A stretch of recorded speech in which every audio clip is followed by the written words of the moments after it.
Укайлдын кулу Абу Мураттан риваят кылынат. Абу Хурайраны Марван өз ордуна коюп кетчү. Анын үйү Зул Хулайфада болчу. Энеси бир үйдө, ал бир үйдө жашачу.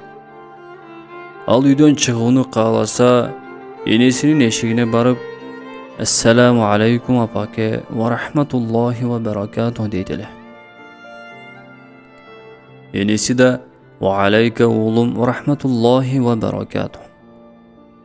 Кичинемде тарбия бергениңиз үчүн сизге Аллахтын ырайымы болсун» дейт эле.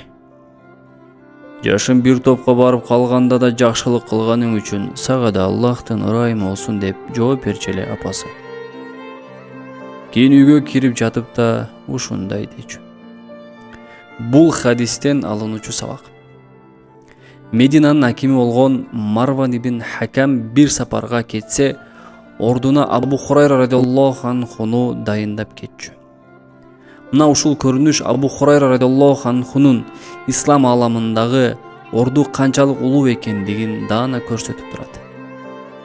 Эми ушул улуу сахаба, чоң аброй ээси, энесинин алдына өзүн алып жүрүшүн караңыздар.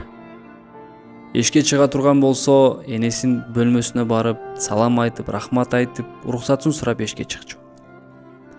Ал эми кайра үйүнө келгенде энесине барып, салам айтып, рахмат айтып, кайра келгенин билдирчү.